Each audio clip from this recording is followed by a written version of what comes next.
말씀은 히브리서 13장 18절에서 25절 말씀입니다. 히브리서 13장 18절에서 25절 말씀입니다. 제가 봉독하겠습니다. 우리를 위하여 기도하라. 우리가 모든 일에 선하게 행하려 함으로 우리에게 선한 양심이 있는 줄을 확신하노니 내가 더 속히 너희에게 돌아가기 위하여 너희가 기도하기를 더욱 원하노라. 양들의 큰 목자이신 우리 주 예수를 영원한 언약의 피로 죽은 자 가운데서 이끌어내신 평강의 하나님이 모든 선한 일에 너희를 온전하게 하사 자기 뜻을 행하게 하시고 그 앞에 즐거운 것을 예수 그리스도로 말미암아 우리 가운데서 이루시기를 원하노라. 영광이 그에게 세세 무궁토록 있을지어다. 아멘. 형제들아, 내가 너희를 권하노니 권면의 말을 용납하라. 내가 간단히 너희에게 썼느니라. 우리 형제 디모데가 놓인 것을 너희가 알라. 그가 속히 오면 내가 그와 함께 가서 너희를 보리라. 너희를 인도하는 자들과 및 모든 성도들에게 문안하라. 이달리아에서 온 자들도 너희에게 문안하느니라. 은혜가 너희 모든 사람에게 있을지어다. 네. 이 새벽에 하나님 앞에 의지함으로 기도하러 오신 모든 성도님들 축복하고 환영합니다. 오늘에서야 히브리서 마지막 부분을 이제 말씀 나누는데요. 이 말씀 통해서도 은혜 받는 시간 되기를 간절히 원합니다. 첫 번째로 이제 18절, 19절은 이제 기도 부탁하는 부분입니다. 18절 보면은 우리를 위하여 기도하라라고 히브리서 기자는 이렇게 기도를 요청을 합니다. 기도는 아무에게 부탁할 수 있는 것은 아닙니다. 예를 들어서 여러분들은 이제 새로 오신 새 가족한테 제가 이런 기도 제목 있는데 기도해 주세요라고 할 수 있습니까? 아니죠. 우리가 어떤 분한테 기도 부탁할 수 있죠? 어느 정도 관계가 있고 나에 대해서 잘 아는 사람한테 기도 부탁을 합니다. 이런 것처럼 지금 히브리서 쓴 저자와 수치인은 그만큼의 관계가 있었다는 거죠. 내가 기도를 함으로써 서로가 기도하고 기도할 수 있는 그런 관계를 이야기하고 있는데요. 19절 보면 내가 더 속히 너희에게 돌아가기를 위하여 너희가 기도하기를 더욱 원하노라. 지금 저자는 당시 히브리서 수진자한테 갈 수 있는 상황이 아니었나 봅니다. 그래서 내가 다시 너희들한테 갈 수 있기를 간절히 원한다라고 성경은 나와 있습니다. 이렇게 기도 부탁을 잘한 성경 인물이 한 명 있습니다. 그건 바로 바울입니다. 바울은 항상 편지 쓸 때마다 기도 부탁을 꼭 했습니다. 더 그런 것이 이제 고린도 교회. 우리 고린도 교회 하면은 문제가 많기로 유명한 교회입니다. 그 고린도 교회의 문제에 대해서도 이렇게 쓴 편지 가운데서도 바울은 그런 문제가 많은 교회 가운데서도 기도 부탁을 했습니다. 왜 그랬을까요? 그 고린도 교회도 나와 같은 형제고 그 형제한테 기도 부탁하는 모습을 우리는 볼 수 있습니다.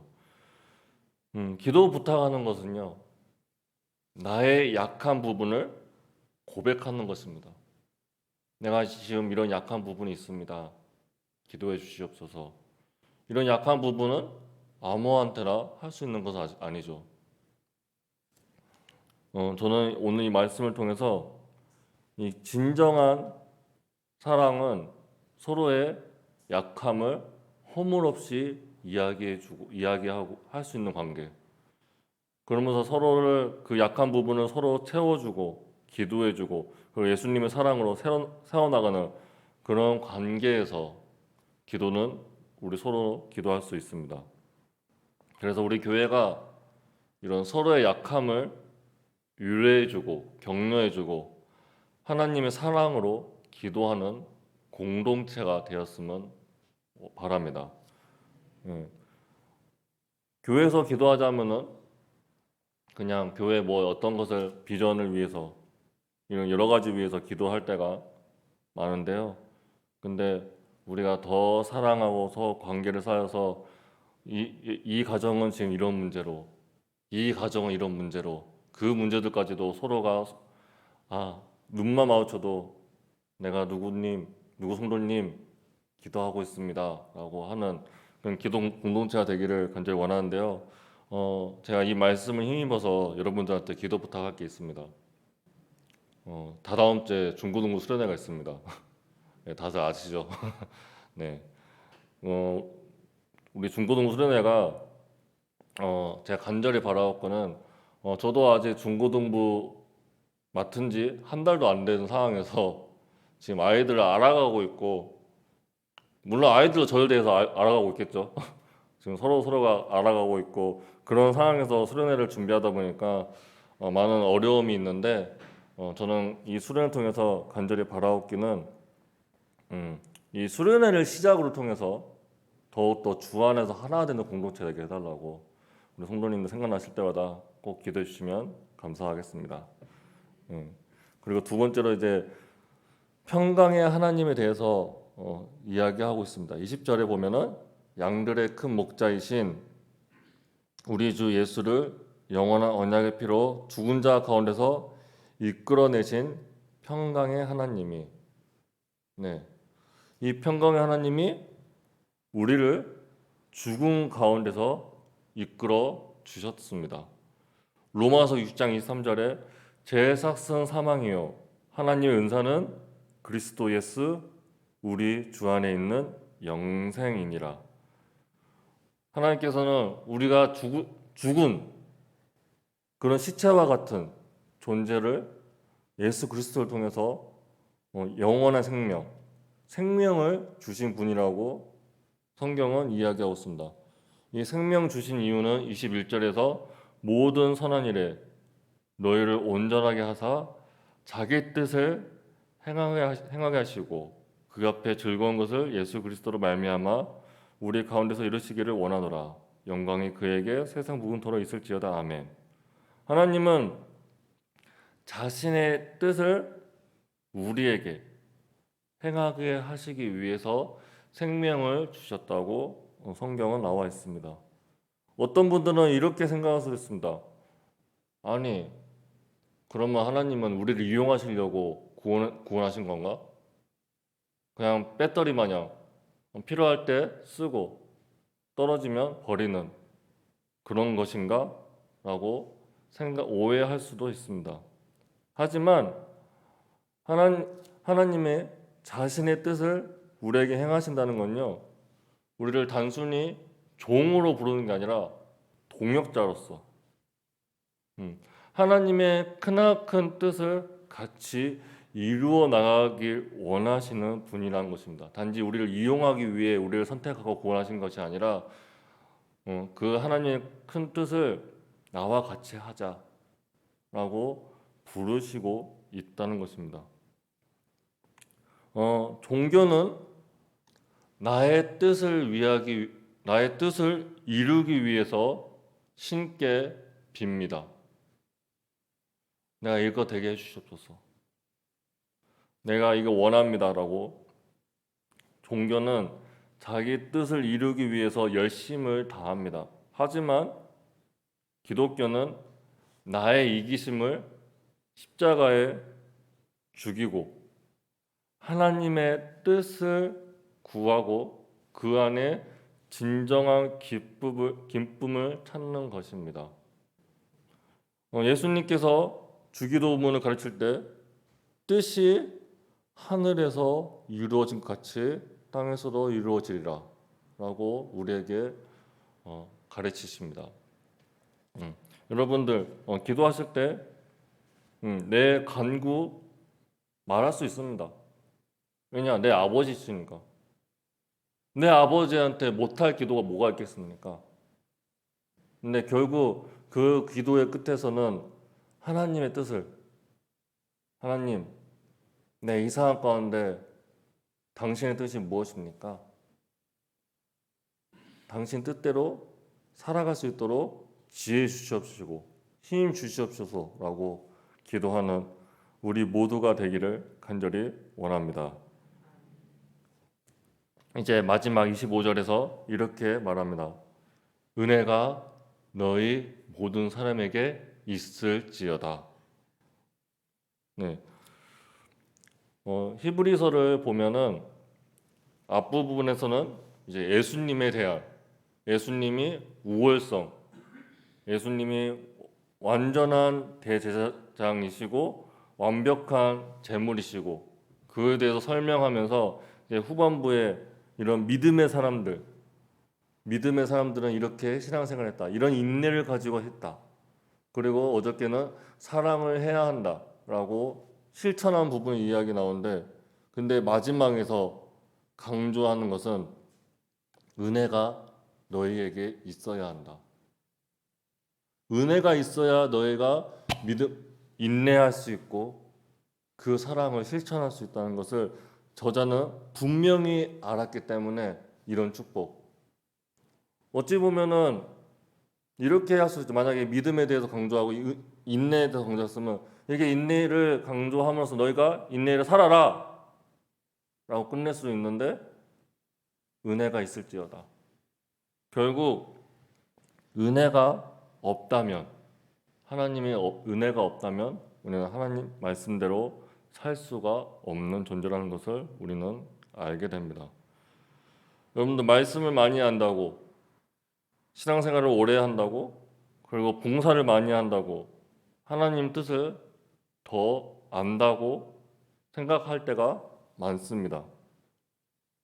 그런데 이러한 자기 생각대로 말씀도 내 생각대로 해석할 때가 많습니다. 신앙생활 오래 하다 보면 내가 경험한 것이 전부라고 생각할 때가 많습니다. 그렇기 때문에 교회에서 각자의 방식을 이용하려고 할 때가 많습니다. 내가 하나님 말씀대로 살아가는 것이 아니라 내가 생각한 것을, 내 뜻을 굽히기 위해서 말씀을 이용하거나 내 신앙 경력을 이용하거나 그럴 때가 많다는 것입니다. 그렇기 때문에 우리가 하나님 말씀대로 살아간다는 것은요, 더 겸손해지는 것입니다. 내가 아무리 말씀에 대해서 더 많이 알고 내가 신앙생활이 길어지고 내가 아무리 어떤 것을 많이 했다고 해도 나는 아무것도 아닌 존재인 것을 알고 겸손하게 하나님의 뜻을 같이 구해야 합니다. 이 은혜라는 단어는 이제 풀었으면은 받을 자격이 없지만 일방적인 하나님의 호입니다. 믿음은 우리가 어떻게 해서 이뤄낸 것이 아닙니다. 일방적으로 하나님께서 우리를 선택해 주셨고 그 선택으로서 우리는 하나님의 자녀가 되었습니다.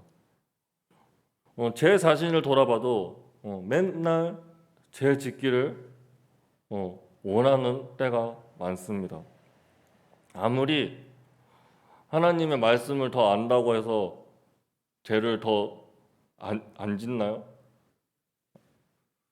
근데 이런 나를 하나님께서는 아무 조건 없이 자녀라고 부르시고 이 자녀를 살리기 위해서 누구를 보내십니까? 예수 그리스도. 하나님의 독생자를 피 흘리기까지 우리를 선택하셔서 우리를 자신의 자녀로 나와 함께 하자라고 하십니다. 우리가 은혜를 모르고는 말씀을 지킬 수 없습니다. 우리가 은혜를 모르고는 또 따를 수도 없습니다. 그리고 우리가 은혜를 모르고는 우리 공동체를 지킬 수 없습니다. 성경에서 이제 성공한 자의 모습은 이제 성공하는 가운데서도 실패하는 가운데서도 하나님만을 온전히 의지하는 자를 성경에서는 성공한 자로 말하고 있습니다. 우리한테 어떠한 것을 이뤄내는 것이 성공이 아니라 내가 내 인생 마지막 끝날까지 하나님을 더욱더 붙들고 의지함으로써 살아가는 것이 우리 신앙생활의 성공인 것을 우리는 깨달으시길 원합니다. 이 시간 우리 옆에 있는 성도님들한테 이렇게 인사했으면 좋겠습니다. 오늘도 하나님의 은혜가 우리 성도님한테 있길 원합니다. 한번 같이 인사해 볼까요? 하나님의 은혜가 오늘도 있기를 원합니다. 네. 오늘도 그 은혜로 살아갈 수 있는 저와 여러분이 되기를 간절히 원합니다. 기도하겠습니다. 사랑하신 하나님 아버지 감사합니다. 오늘 말씀을 통해서 하나님의 은혜만이 우리가 사랑할 수 있고 하나님의 은혜만이 우리가 말씀대로 순종할 수 있고 하나님의 은혜만이 우리의 공동체를 지킬 수 있음을 같이 보았습니다. 하나님 언제나 나와 함께 해주고 인도하신 하나님 아버지 너무나 감사합니다. 앞으로도 함께 해줄 거라 믿습니다. 주님 그 은혜 가운데 살아갈 수 도와주시옵시고 우리가 하나님이 나와 함께 동행한다는 사실을 잊지 않고 매일매일 하나님만 바라보고 살아갈 수 있는 우리가 되게 허락해 주시옵소서. 또한 이 하나님의 은혜가 나뿐만 아니라 내 가족, 내 이웃, 내 지역, 내 옆 사람 그리고 우리나라 가운데 이 하나님의 은혜가 함께하길 간절히 원하옵고 예수님의 이름으로 기도합니다. 네.